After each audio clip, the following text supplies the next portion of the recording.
So my favorite show was Behind the Music Mhm. on VH1. VH1, yeah, I they were used good, to man. watch it Those were so religiously, good. and this is why I'm hearing these stories about all this stuff, and you see the Mhm. patterns, and it was mainly a lot of the rock bands how all this stuff was happening, and of course when you're in it, you. And Brian says, "Look, I was writing all these songs, and of course my publishing situation was different." And so he only wrote, I think he only wrote one, two songs on there Right.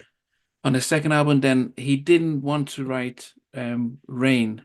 He gave it to Brandy, but she couldn't record it. So he reluctantly gave it to SWV. That became their big hit.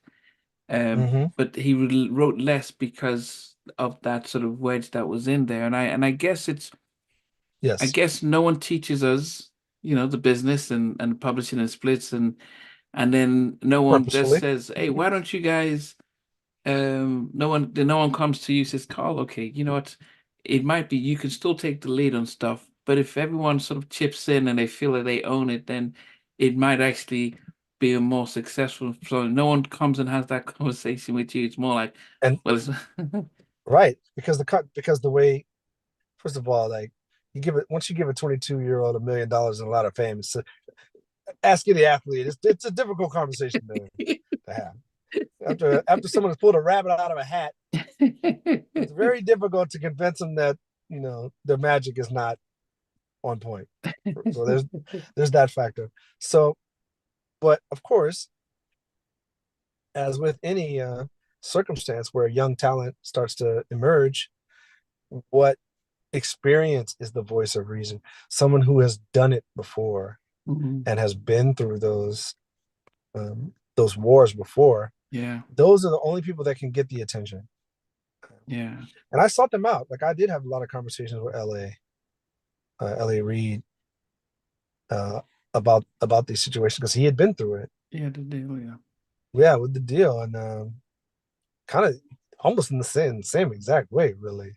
Mm. But what happens is, the once the artist becomes the executive and sits on the other side, it starts to, specifically at that time, it looks a little different. Well, I It looks a lot. guess. It looks a lot different. How hard was it for you then to walk away after the second album didn't? I know you had the remix album, and MCA was they did that with your album with Bobby Brown, and I think Mary's what the 4 remix. They just packaged them as a they MCA were doing those remix stuff. But then when you did the third album, well, the second album, Yeah, and it wasn't as a perform success. at Yeah, all, but yes. right? Didn't perform. Yeah. Did he, do you then say, "I told you so," or what happens before then you decide, okay, that's it? Well, yes, in a word, yeah. You know, not out loud, because you know, partially to be a jerk. To not say it was almost just as powerful. To not say anything was a more of a jerk move. Mm, To just let it sit there and kind of uh, watch it not perform, which I knew was going to happen. Felt that the whole way. So, to answer your question, no, that made walking away easy, because it wasn't a surprise. It was something I saw, predicted, you know, felt that way the whole time. So when it was time for me to say, okay, this is not what we started anymore. It's not. It's just, it's not creatively what we started. mm, It's the interpersonal dynamic is not what it was. Yeah, I mean, this is not what it was.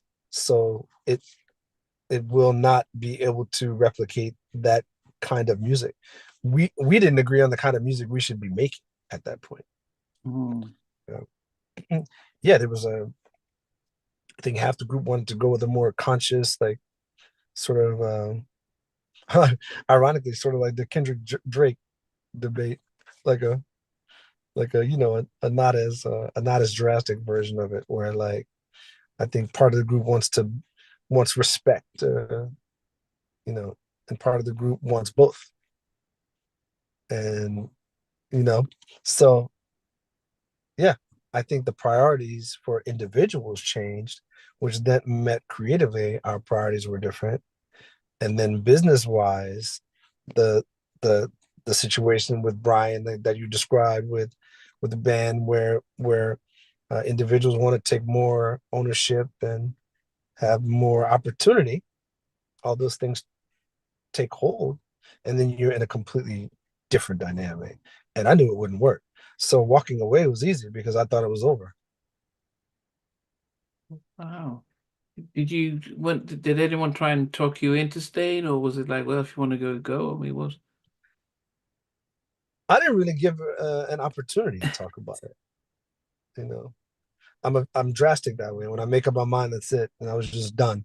And I didn't even really, we just were not communicating in Mm, any way. So it was like, no, no, it's not going to work. And it's going to be a slow grind when we put out a few bad records. mm, You know, um, in retrospect, the wise thing had we had experienced minds, people had been through the wars, um, and now I know in retrospect that the correct advice would be no, go back in fast, get right back in the studio mm, and go not get along until you find the record, till you find it. yeah, Like go find it. Yeah. Like no, like yeah. If there was someone that had been through it that would have said to me, no, this is what happens. Like this is normal actually. yeah, Like yeah, like wanting to get the hell out of here and feeling like it's not going to work is actually a natural thing that happens with bands. Like go back, go work it out, go make that contrived bad music, and then go figure out how to make the good music without before it comes out. Like go figure out how to regroup. mm. But yeah, we didn't have the experience or the maturity to grasp that, in that moment for sure. What about the label then, Phil? Did they not? So are they too busy and like, oh well, if you don't care, we'll move on? You know, that's a multi-tiered question, right? The label, the label is somewhat orchestrating the division, Wow. somewhat, you know, for their because they're looking to grasp control of it. They say success has 1,000 authors, failure has none, right? So everyone is looking to grasp some sort of ownership of it and sort of be in control of Shai, the success. Mm, So yeah, some of that is there. Not saying they want to fail, of course not. But no, it wasn't helping. I'll say that there was nothing there, you know. And also, I think they're trying to manage the situation. I think the label is trying to, Randy specifically, is trying to, you know, try to figure out a way to recapture what made yeah, it work. yeah.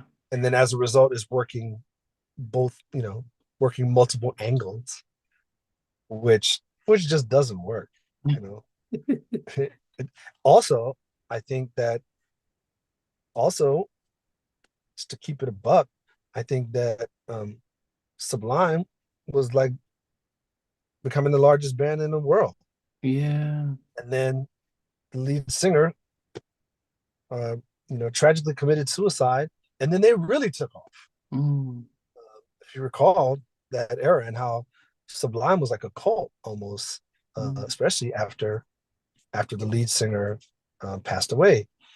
And so it Gasoline Alley being a boutique label, as Shai was figuring itself out, I think it was very easy for them to focus on Sublime because they were like it was massive.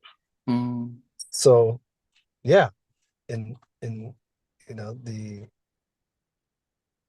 yeah, I think the momentum sort of took the focus away from that just enough, right? Yeah. Hey guys, thanks for watching. Thanks for being a part of Halftime Chat. Please remember to subscribe, share, and comment. But most importantly, why don't you become a member of Halftime Chat?